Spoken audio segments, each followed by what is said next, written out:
7 Points, Oregon. We're a producer here in Portland, also on the board of directors of the OCA.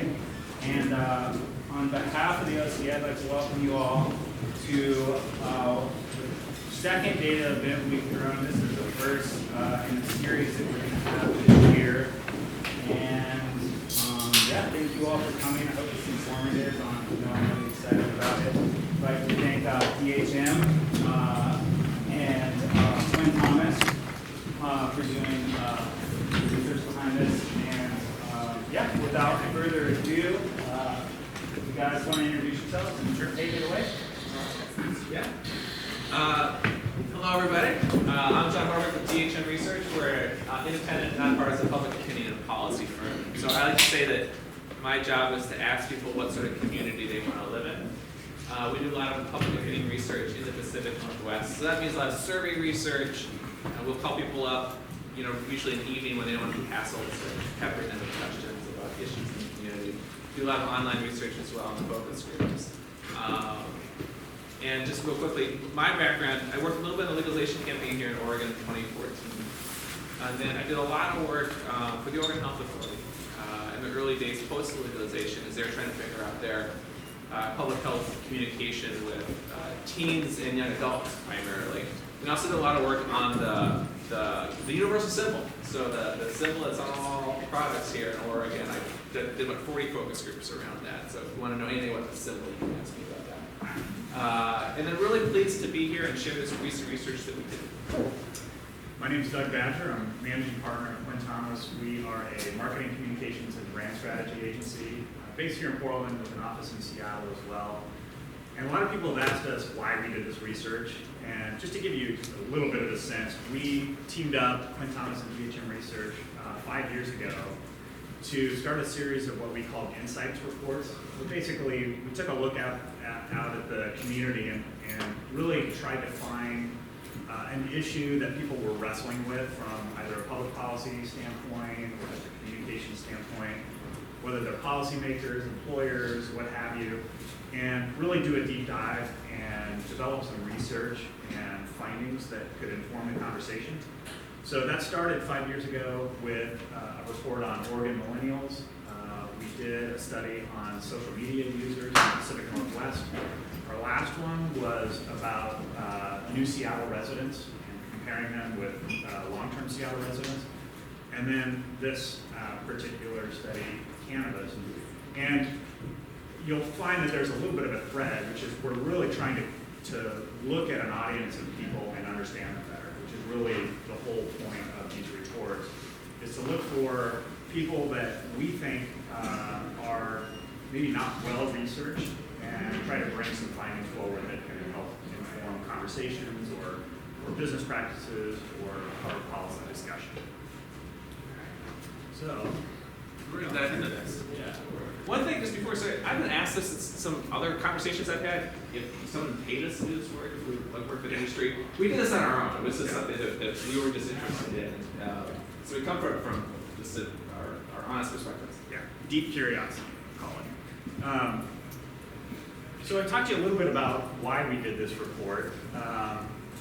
We just felt like in looking at this topic, there was a great deal of information out there and media coverage about the industry itself, how regulations were emerging, just kind of, I guess, and maybe some market data as well about what consumers were purchasing.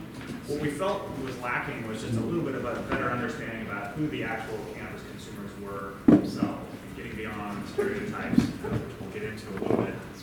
So we did a profile of cannabis consumers, which we're going to start with, but then we also got a little bit deeper into their behaviors, how, when, where they consume, their preferences, what types of cannabis do they consume.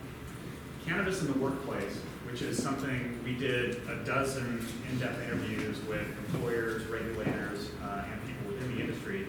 And one of the things that really popped, particularly with employers, is just the fact that they're kind of wrestling with how to deal with cannabis in states that have legalized.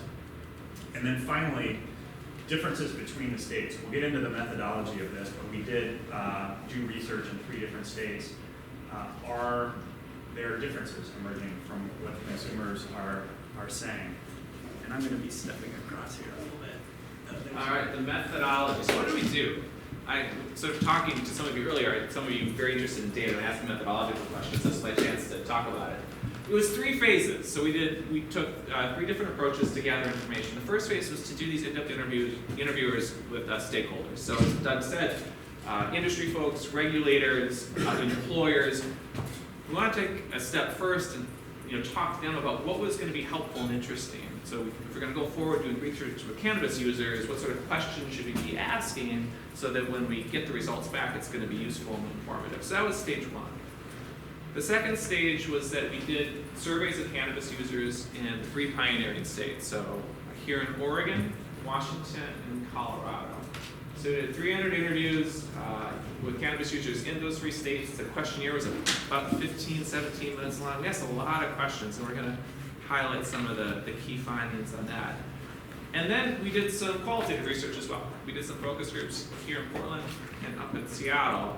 We wanted to dig deeper into the findings. So we wanted to ask cannabis users what they thought of the findings as well, have them help us interpret them. We are going to show some numbers. We're going to show some focus group clips from research we did. So the first section here is on consumers. Who are they? And what we wanted to dig into is what are the demographics of the consumers, things you would typically think about, male, female, age, household income, things like that. But also go a little bit deeper. What were they like growing up? What kind of grades did they get in school? What do they think of other cannabis consumers? So we just really wanted to get beyond just the simple demographics and understand a little bit more about who these consumers are. So we're going to tee this up, this first focus group clip. One of the things we asked them is, and this is focus group of cannabis consumers, we just asked them to describe a typical cannabis user. Now these are not non-consumers describing cannabis consumers. These are actual cannabis consumers describing cannabis consumers. So I just want to tee that up. I'm not sure how well this audio is going to work. Hopefully it's really good if you can hear it. If not, we'll summarize. Who is the typical cannabis user? Okay, you have some image in your head. You just can't help it when the question's asked. You have some image in your head. Snoop Dogg. Okay, there it is. Snoop Dogg. Right? I guess I think of kind of like you said, the college kids. Okay, the college kids are like a frat kid, maybe. Okay. When I get that picture in my head, it's more like the crunchy type. Dready, deadhead, yeah, especially around here. Okay. Or should I haven't really thought of it, but okay, what's the hell? Yeah, Snoop Dogg. Good. Right. So it's embarrassing, but Jan Silent Bob. Jan Silent Bob, that like hanging out in front of the convenience store user type. Okay. That's the first thing that popped in. Denise? Yeah, my male. Describe that young male. Give me one more description. Oh, long hair. Okay. So for those of you who couldn't entirely hear it all, who asked him to describe a typical user? Snoop Dogg, young male, long hair, crunchy type, deadhead, all of these sort of stereotypes that you would get in kind of popular culture. These are cannabis consumers themselves who are kind of parroting that back, even though they themselves are teachers, nurses, caregivers. We had scientists. I mean, they were a very cross-section of society, but they can't help but kind of repeat that stereotype. So what do we know about cannabis users? And some small numbers here, so if you can't read them, we just say right now, the full report's available online. But I'll go over these. The takeaway from the research is really when you ask, you get the demographic profile of cannabis user, they're very close to a mirror image of the public at large. By age, so it's about 35, it's about a third, basically, between 22 to 34-year-olds, 35 to 54-year-olds, 55 plus. So about a third of cannabis users are older than 55. With children at home, about a third have kids at home, which is just about the percentage of folks who have kids at home of the general population. Education attainment, of the 3 states, 35% had a college degree. In Oregon, it's about 30%. Colorado is about 40%. Washington's a little bit in between. So education-wise, they're very similar as well. They do lean male, but 60% male, but 40% female. So that's the one place where they kind of diverge from the general public as well. We're going to talk about income later on, because there are some big differences in how different income groups are using cannabis. But like, if you look at who uses, they're pretty similar income-wise to the community at large, but different income groups are using it different ways. So as Doug said earlier, we asked some questions beyond just the typical demographics, because we wanted to understand a little bit more. I want to call out a couple of these. Again, all this is available online. What is religion? So we asked, is religion important to you or not? Okay, again, this is cannabis users in Oregon, Colorado, and Washington. About 50% of cannabis users said that religion is somewhat or very important in their life. That is actually one place where they differ from the general public. If you look at other national studies that ask the same question, in these 3 states, the importance of religion is about 65 to 75% of the adult population. So a little less church maybe than the general public. We also asked about their grades. How did they do in school growing up? So about 30% said, I got A's. I was an A student. About 50% said they got B's. Okay, so about 80% of cannabis users self-report that they were, good students in high school. Doesn't really match that stereotype that they talked about necessarily in that focus group. And then one thing, I got asked a lot about this. About half of cannabis users are employed and about half aren't. Okay? Some people have been surprised by that because they think, oh my goodness, the unemployment rate right now is around 4%, and you're telling me half the cannabis users aren't working. But it's not the right way to think about it. If you look at all adults in America, 18 to 104, right? About 63% are currently employed. So this, remember we're talking about folks who are retired, stay-at-home moms, people who are in school, but about half of cannabis users are employed and about half are working. Can I ask a question? Did you correct for those who are not eligible to be employed, or did you do the correction for that? Yeah. Not eligible. Say urine tests have a big deal with that right now. Say that again? Urine test? No, Oh, so we did it. We do. Didn't have a urine test. Yeah, so we don't. So people who aren't employed, we don't know exactly why they're not working. So we don't necessarily know that. We do ask some questions in the survey about whether or not they've been tested and whether or not they failed to test for work. So we do have some of that information. Could you correct it crudely just using their age? Well, I don't think we should correct it. We just want to know if you're a cannabis user, are you employed or not, just as a baseline number so we can all sort of work from it. How do those self-reported grades compare to the average? Yeah, that I don't know. But they think of themselves as good students. All right, a few others. So we in this analysis, we broke down cannabis users in a few different ways. One is by how frequently they use. So we asked this a couple ways. One, we said, do you consider yourself a regular user, an occasional user, or an infrequent user? We also asked how many times in the last 30 days have you used cannabis, which is typically the way that's asked in national public health studies, okay? Our regular users, people who self-report as being a regular user, they told us that they use about 25, 26 days a month, okay? Our infrequent users, or occasional users, use 7 to 8 times a month, and our infrequent users 2 to 3 times a month, okay? Now, the one thing I want to call because we're going to talk about it, our regular users is by income. So regular, occasional, and infrequent. Our regular and occasional tend to be lower income, right? Our higher income folks tend to be infrequent users. That's one sort of big finding that we have in this. There's a big income difference. Similar findings with education. Lower income, more likely to be a regular user. Or lower education, more likely to be a regular user. So here is another focus group that I'm going to clip I'm going to tee up, and we can summarize this a little bit for those who maybe can't hear it. But this gets a little bit at that issue of how transparent they are about their cannabis use. Are you open with your family and friends about it? Anybody cry before legalization? Was anybody crying during these was asked that? I mean, all here, so the answer is no. But is anybody crying during this from family, friends, co-workers, employees? Some people, yeah. Some people, everybody. Yeah, definitely.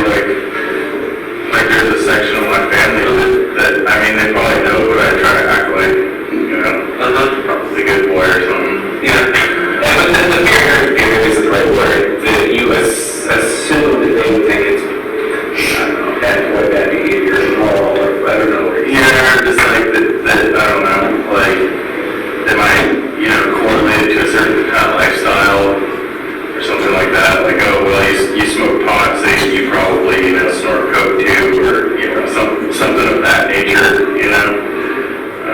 I definitely don't advertise my use.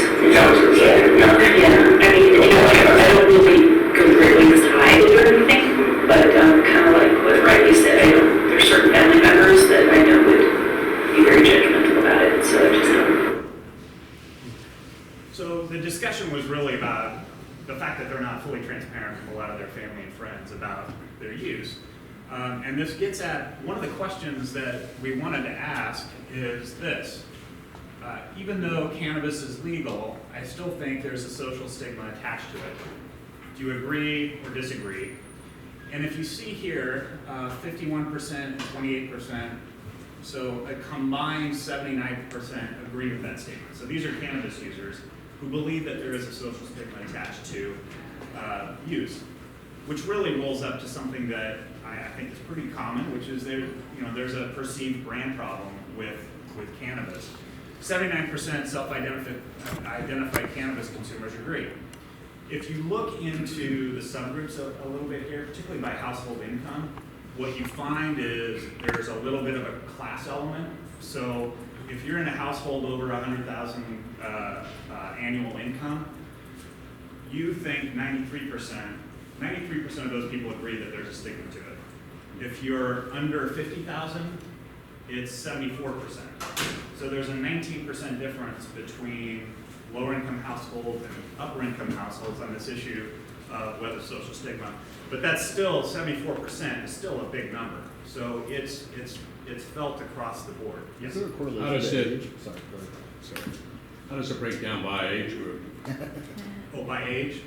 Don't have it handy, but I can get it for you. But you can't get to this sort of number unless all age groups. You can't get to 79% unless all age groups are feeling stigma. Yeah, Of some sort, Of but some sort. I'm just curious, Yeah, sure. obviously, Yeah, it's good. because I'm much younger. So I was just curious. yeah. That is, as John said, that's an overwhelming response. So it basically is across age groups, all demographics. The other question we asked is whether they are open and transparent with friends and family. Only 49% of survey respondents are fully transparent about their use with friends and family. So when you think about that, half are, half aren't. But as the focus group clip revealed, why aren't they? Well, there's the perceived social stigma that's attached to it. So even among cannabis users, there is this sense of social stigma, and it prevents them from being fully transparent about their use with friends and family. Okay, so we know a little bit more about who cannabis consumers are. What we wanted to do is dive into their behaviors a little bit, their use, when, how much, etc. So this first slide I'll explain to you, and it's a little bit self-evident after I explain it, but so what we have here, we basically asked two questions.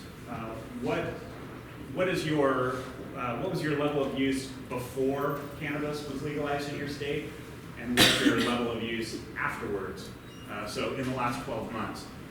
And as John pointed out in a previous slide, we broke these down into regular consumers, that is those are people who are almost daily, occasional, and infrequent users.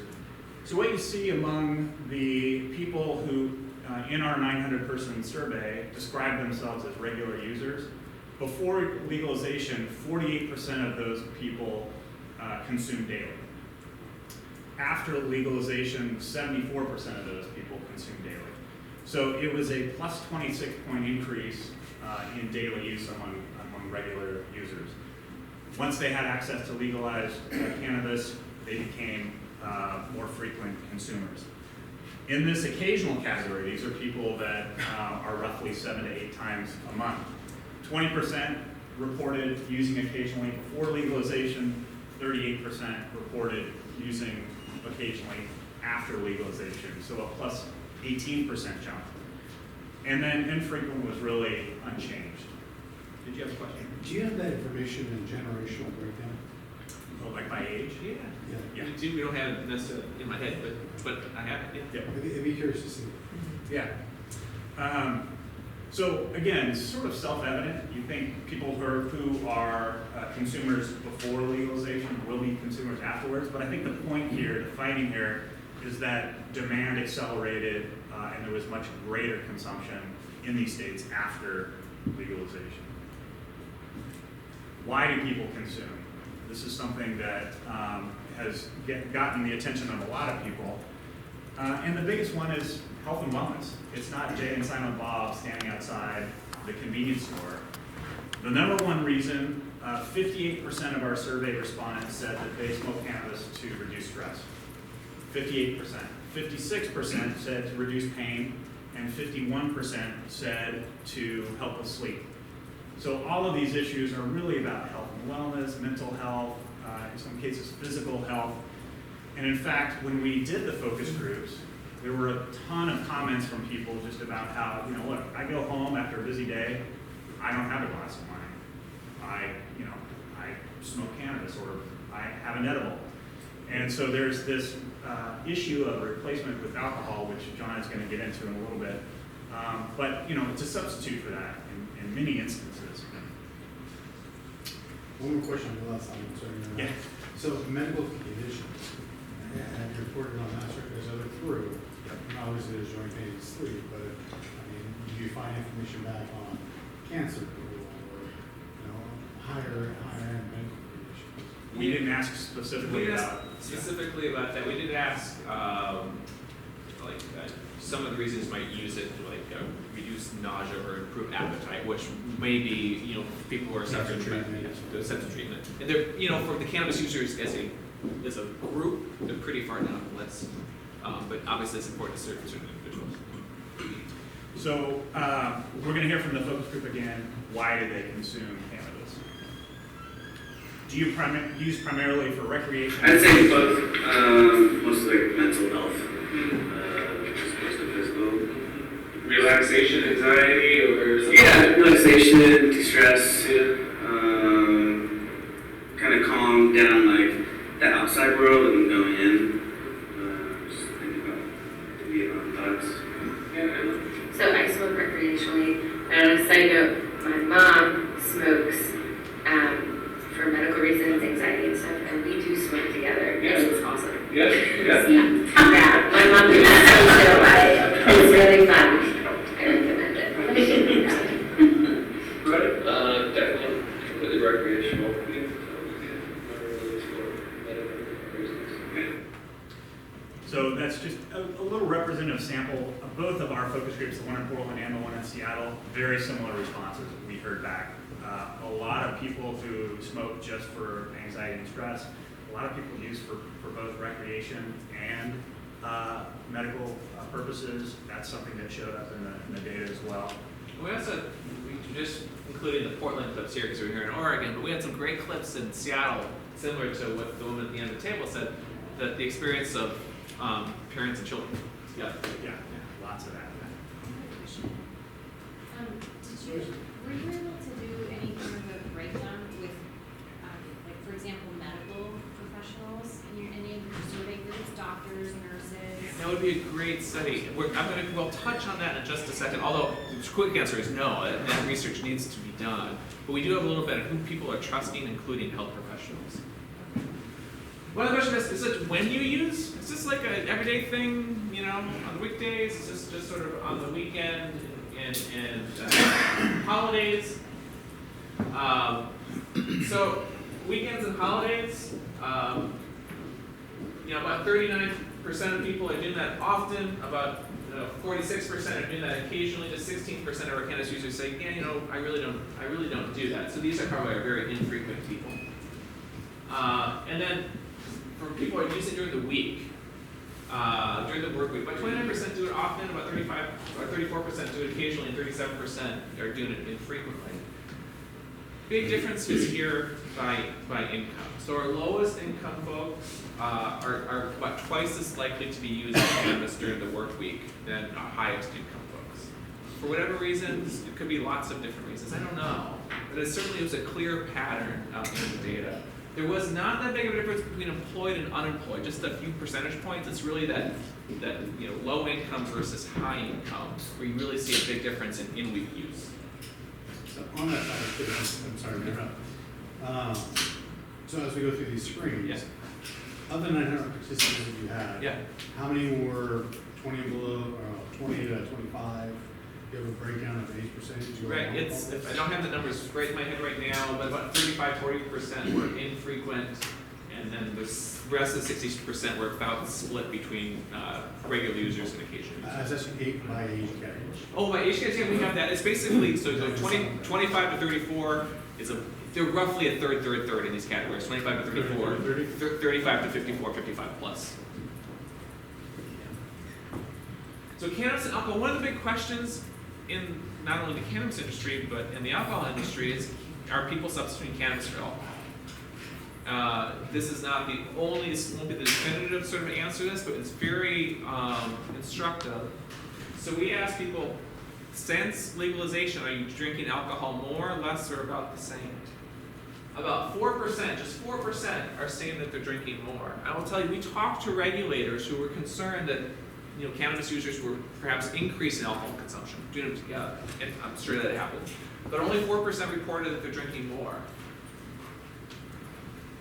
58% are saying that they're drinking about the same, and 38% say they're drinking less.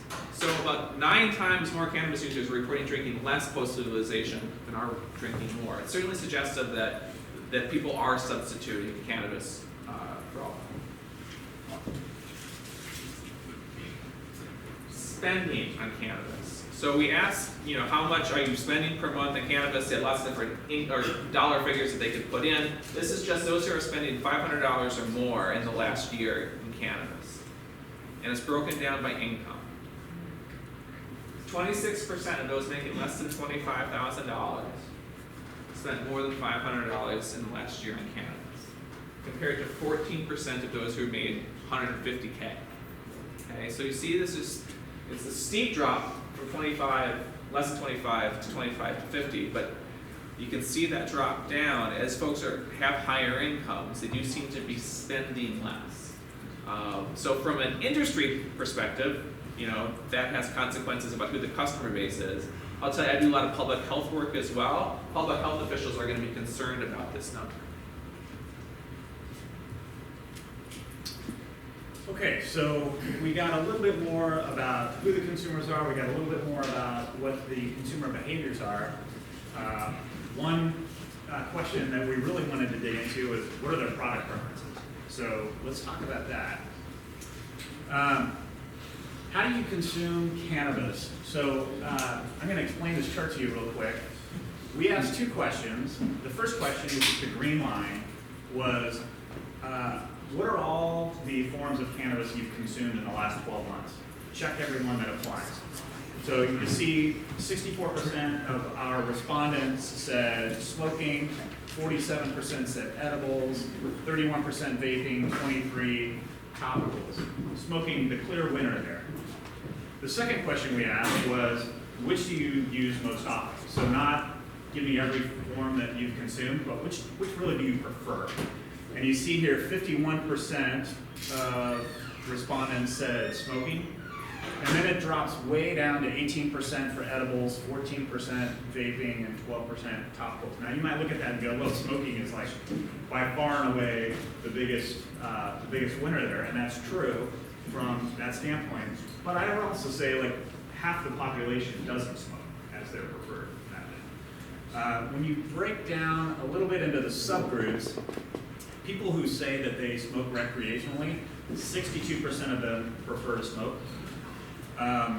People who say that they're regular consumers, again, those people that are 24 to 26 times a month, 66% of them prefer to smoke. So the recreational and the regular consumers really drive that smoking number. If you look at others, like people who say that they consume for medical purposes, much more diverse in how they consume. 31% prefer edibles, 30% topicals, and the balance would be smoking and vaping. Infrequent consumers, only 35% prefer smoking. So as you get away from just recreational and regular users and go into the opposite end of the spectrum, which may be more infrequent medical users, you see a big jump away from smoking. So is that information derived just from THC consumption, or are you including CBD into that kind? When we asked people if they were cannabis users, we asked them if they used any cannabis products. That's they got So that selected. could Could be When either we talk one. about topicals, that's gonna be more generally a CBD blend. Yeah, for sure. Whereas smoking leaf, that's more of a THC. Yeah. correct? So we have a slide coming up that will get into that a little bit. It's all right. It's all right. Don't kick me out. For your, Asking all the right questions. sorry, for your infrequent consumers, did you ask a follow-up as to why, or what was the driver of your frequency, whether it be work schedule or family or? No, I think it's one of the, Follow-up? it's an open question. Why aren't they using more? I don't think our data doesn't answer that, but it's a good further research question. Okay, because when they answer prefer smoking leaf, that means they have a preference of some sort, right? I mean, there's a correlation on demographics that go right along with that. It is what I'm assuming. Got it. Yeah. Okay. So, getting at this question a little bit about, and this may not specifically answer your question about CBD, but we asked the question, what determines your purchases? Really, what are you making your decision on? And you'll see down here, price is the biggest factor. 62% of people in our survey said price is their #1 consideration when they purchase cannabis. THC potency, 45%. 35% product type, 28% say CBD potency. So when you break apart the numbers a little bit and go into the subgroups, you do find, for instance, on price, consumers who are from households with less than $25,000 in annual income, 71% of them say price is the #1 factor. Between $25,000 and $50,000, 70% say. So at some level, there's just a household income issue that's driving that price number. Regular consumers prioritize THC potency. 63% of regular consumers say THC is it's the factor.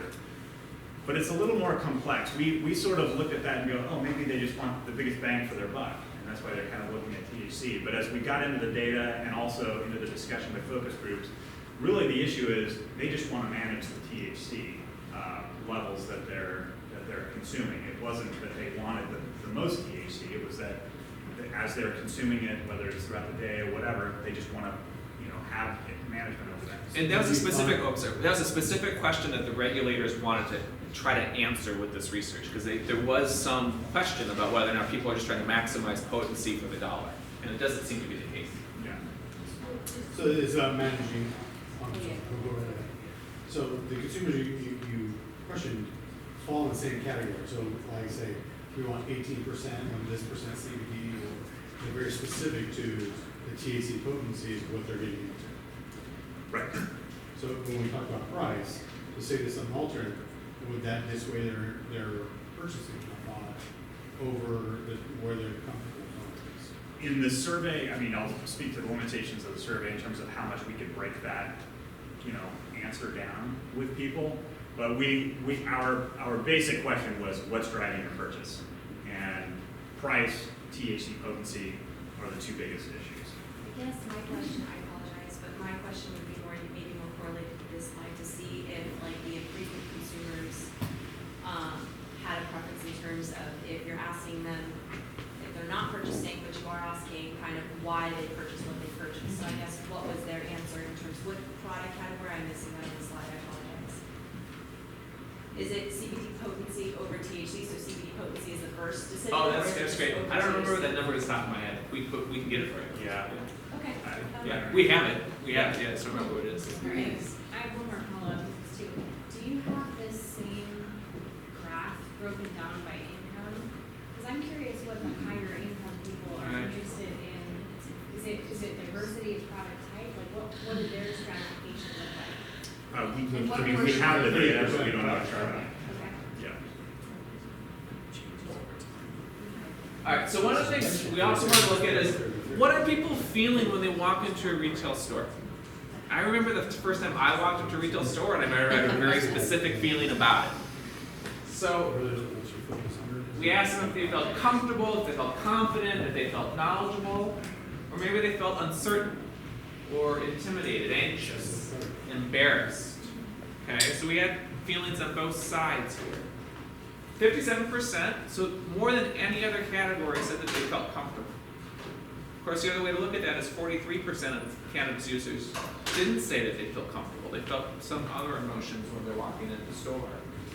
Big differences by frequency of use, maybe that's not a surprise. Our regular users felt 72%, for example, felt confident when they walked into a retail store. Just 41% of infrequent users. Now, I don't know for sure if that's why infrequent users are infrequent, but it's possible that the retail experience is one of the reasons that they are using it less often. Infrequent users also feel more uncertain, more likely to feel intimidated than frequent users. Yes, sir? I don't know if you asked this question on, were any of them open and honest about how they still purchase from non-recreational sources? Yeah, we asked that in the question. The vast majority are purchasing from retail stores. It's a pretty small amount that said that they're getting it through, say, we didn't use the word black market, but like the black market, pretty small percent. It's not zero, but the vast majority are getting through retail stores. There were, go ahead, the next one. Some differences, importantly by gender. Okay? So one question we asked, this is here, green is men and blue is women. Do you prefer to shop by yourself or do you prefer to shop with others? 72% of men said they prefer to shop by themselves. Now, there are some who say they're more confident, right? Men, maybe that's the way they are in all situations. 45%, only 45% of women said that. So they're more likely to say that they want to shop with others. So you're thinking about your retail stores, thinking about men and women, at least on that dimension, they want different experiences. Feeling certain, feeling confident, feeling uncertain. Women are about twice as likely to say that they feel uncertain when they walk into a retail store.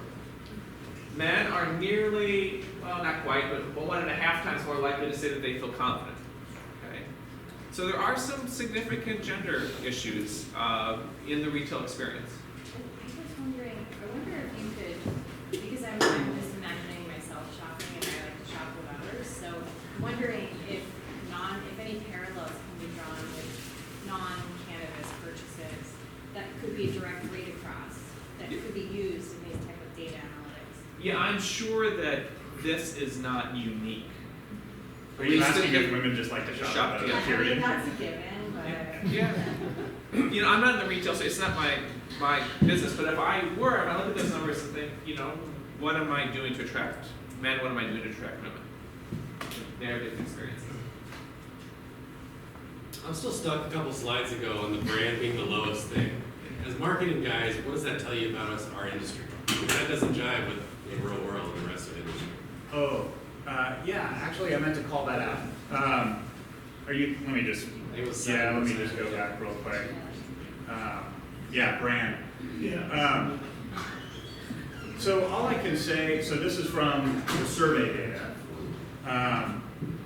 We also asked another question in the survey about whether people prefer to purchase from a grower or a brand that they know.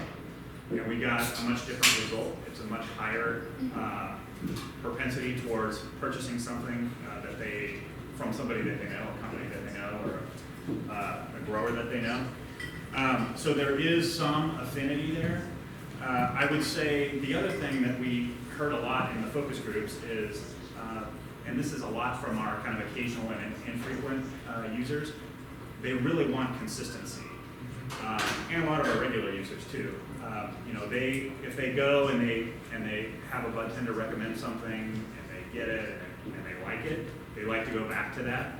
And oftentimes what they report is it's just not, you know, they're not getting the same sensation they got before, or, you know, some way to manufacture that consistency is going to give a brand, you know, a leg up in chasing some of these newer consumers. Yes, sir. Organic versus non-organic, did that show up? It came up in the focus group. We didn't ask about it. You know, there's things we'd love to ask that we didn't in the survey, but it didn't come up in the focus groups as something that people would want. It's hard to tell from that environment what the market sort of demand would be at overall, but you know, I can just report back that it is something that, you know, people said that they would like to be able to see. So this is a focus group clip from Portland about the retail experience, I think. Yeah. What happened?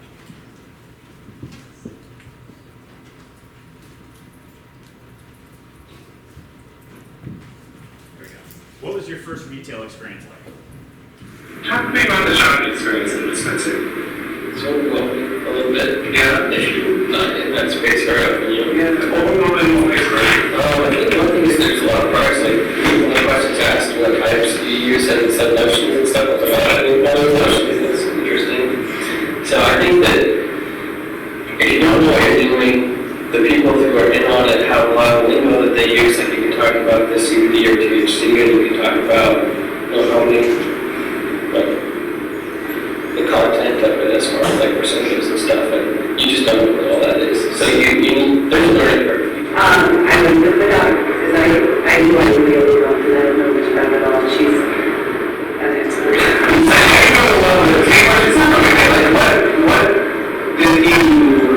What were you worried about? Just learning, you know, evolution, you know, what kind of CDCs are, and, you know, they do. I still don't know how I mean, I'm yet to really put myself to the dispensary. So you go to get that how many times?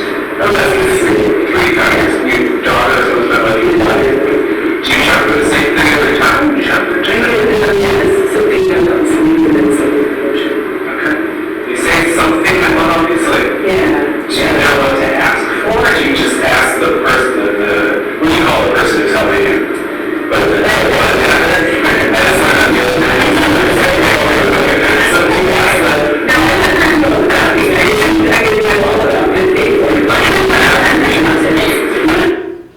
So, apologies for the audio there, but what we're hearing is from those two people at sort of the back corner on the left side who were speaking, is just anxiety. And a lot of it is driven by, in these two cases, they're kind of infrequent users. So the lingo and sort of the inside knowledge of what to ask for that's what gives them a lack of confidence going into a retail store.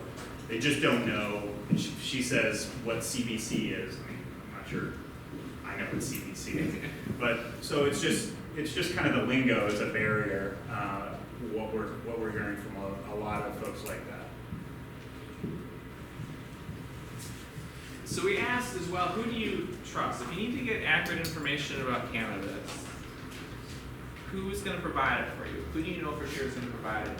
And so we asked about bud tenders and doctors and growers, and regulators. So we didn't use the word regulators, but we used Oregon Health, OLCC in Oregon and the equivalents in the other states. Manufacturers, health authorities. Again, we used Oregon Health Authority here in Oregon and the equivalents in Washington, and Colorado.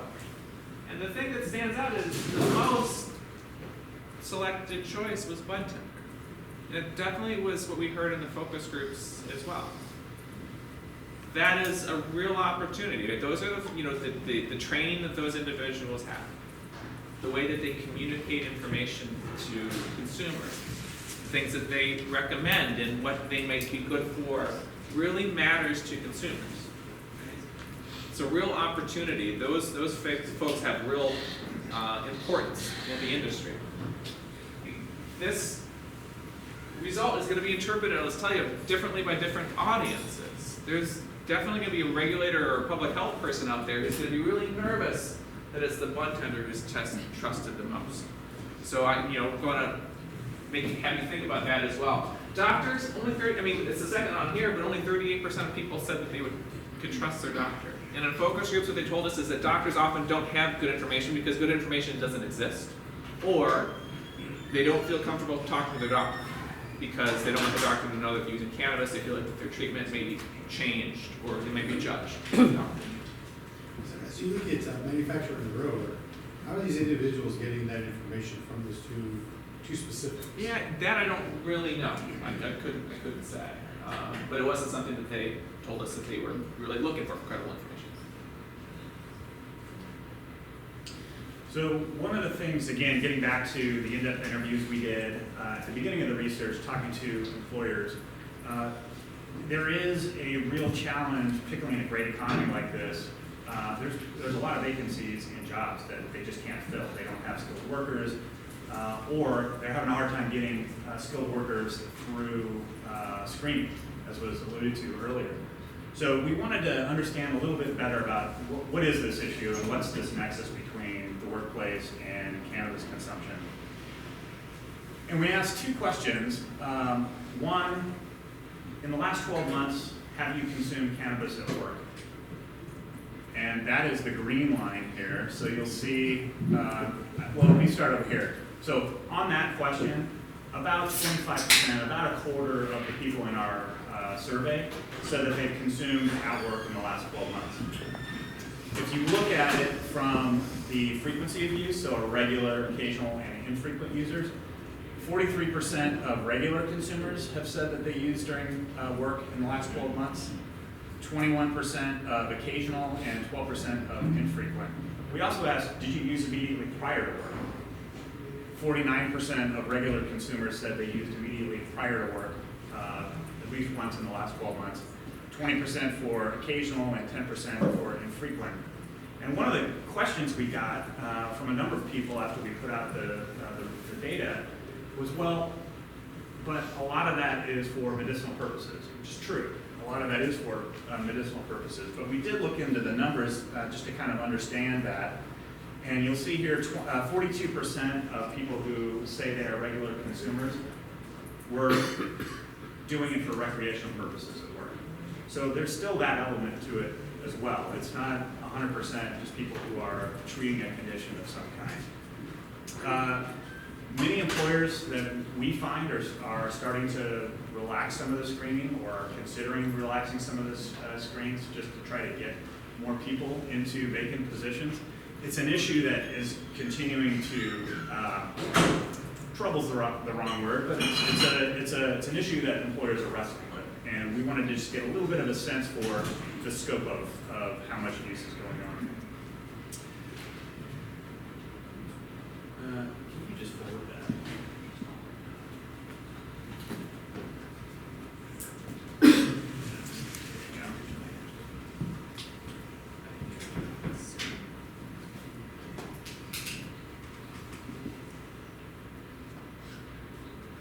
Okay, so testing, which was something that was brought up earlier, we just wanted to get a sense for our 900 survey respondents, what's been their experience with drug testing. So we asked them a series of different questions, and I'll just go through these. Have you taken a drug test? 51% report they have, so it's going on. Have you failed a drug test? 20% of our survey respondents reported failing a drug test. Have you cheated on a drug test? 19% said yes. Have you stopped using cannabis temporarily, knowing that you're going to have to take a drug test? 40% say yes. 27%, when they knew that a drug test was required for employment, chose not to apply for that position. So, it's hard to say, like, here's a path forward based on these findings. What we really wanted to do is just sort of understand what is going on, so that employers and others could just kind of take a look at the data and filter it through their own individual circumstances, because every business is going to be different in how they treat this issue.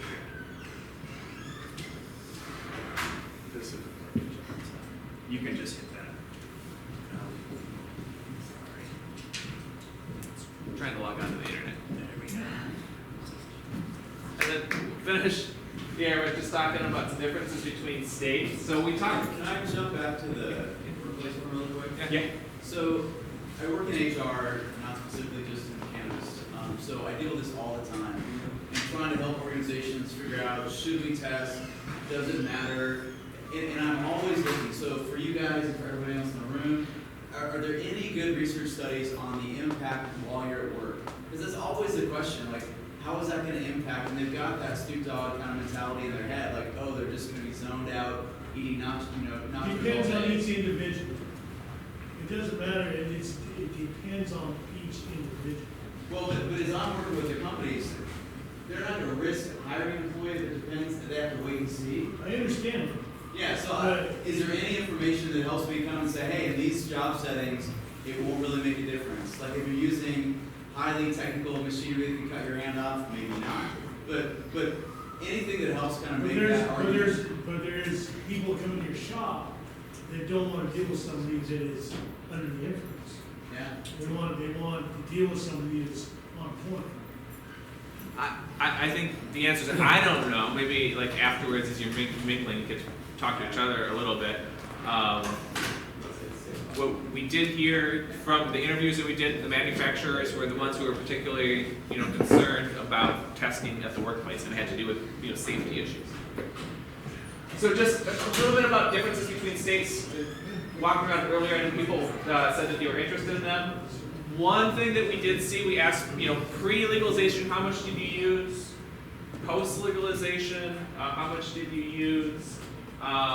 These are, if you're using daily or a few times a week, at least, pre and post-legalization. Oregon, Washington, Colorado. Washington, Colorado, you can see there wasn't much of a difference pre and post-legalization. For whatever reason, I don't think we can tell from this data. Oregon, there did seem to be a big increase. That maybe have to do with cost. I mean, the pricing in Oregon is cheaper than other places, so that could be one reason. But that's one difference per state. Is that just because of the potency differences between like Oregon and Washington? I don't, is it about potency? Yeah, it could be about like. It could be. edibles, for example. Yeah, I don't think that we can tell from the data why, but it is an interesting result that Oregon did change significantly more than other states. Or is it age? There's a lot of old people here. No, I can say it's not age because we had similar age demographics in all three states. So I think this is interesting. I don't know, maybe I'm the only one, but Oregon, Washington, Colorado, they have different regulatory environments. Okay, Oregon allows vertical integration. Washington doesn't allow vertical integration. Okay, so that definitely can have a huge impact on the industry. But from the consumer side, did consumers tell us that they are more or less satisfied about price, which is green, the availability of and variety of products, and the location of retail stores? You can see that really there isn't much difference between the states. Colorado's not quite as happy around price as Oregon and Washington, but if you look at, it's more of a difference of degree than kind. So despite the fact that these states have different regulatory environments, at least from the consumer perspective, it doesn't seem to have mattered much, at least as of 2019, it doesn't seem to have mattered much. So last slide. Just some, there's one of the things that this study did is try to present some information about consumers, but as is often the case with research, it generates a lot more questions.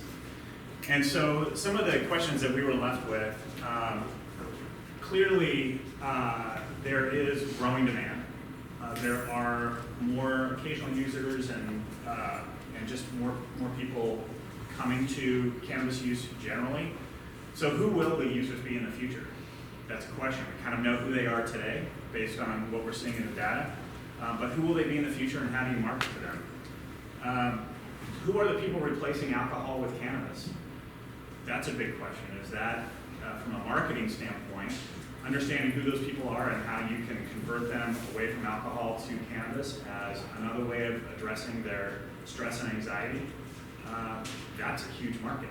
So I'd say that one of the other big findings is just the role of the bud tender. Maybe it seems obvious, but people are having different experiences in the retail space. What are bud tenders doing, and what can they do to make them feel like it's a positive experience? They're really having a big influence on what people buy, and they're answering a lot of questions for folks. So the education that they have, whether it's about the products that they're having or health issues, they're key. So how you engage in them is a really important one. So about 1 out of 4 cannabis users use cannabis at work in the last year. There was a headline from our study that we did in the Seattle Times that said 1 out of 4 cannabis users got stoned at work, which is not what the data said. We don't know how much they used at work or what they felt like when they were at work. But we don't know. I mean, that's a big, if you're an employer, if you're a state that maybe is gonna be legalizing cannabis in the near future, that's a big open-ended question. There's still a lot to learn about people's use at work and immediately prior to work. Was there a breakdown between THC and CBD in that capacity? No. So it would be real. Yeah. And the last when one. you guys look back at the potency and you said something about it, like they were just trying to moderate it rather than aim for just like the highest high they could get. Was there some sense then that they were less likely to go into a fully kind of zoned out completely and just be at a steady state of That's what they relaxation? wanted. Was there any questions you have Yes, about that? that's what they were. So that's really what they're saying. No one gets Yeah. in? They just wanted a nice, steady, That's what we heard in the focus groups when we presented them with this data. Microdosing. Not microdosing levels or? We didn't get into that. We were just more responding to what they're generally going for, their feeling. Maybe this one of the last big findings. Home delivery is brand new, and how it changes the market, how people sort of interact with cannabis. We know that there's stigma. We know they have different experiences in the retail space. Home delivery could really impact on what people's behaviors are, knowing those things. I think it would be interesting to know about that consumption at work, comparing it with income levels and as opposed to alcohol. I mean, because the 2 martini lunch is acceptable especially at an executive level. That's absolutely right. So, 3 martini lunches, and the IRS said no. I think it's instructive. I think there was a well-intentioned reporter up in Seattle, but I think it's instructive how they chose to report that and sort of what the media thinks about cannabis, how employers might think about cannabis, why people maybe feel that there's stigma about cannabis.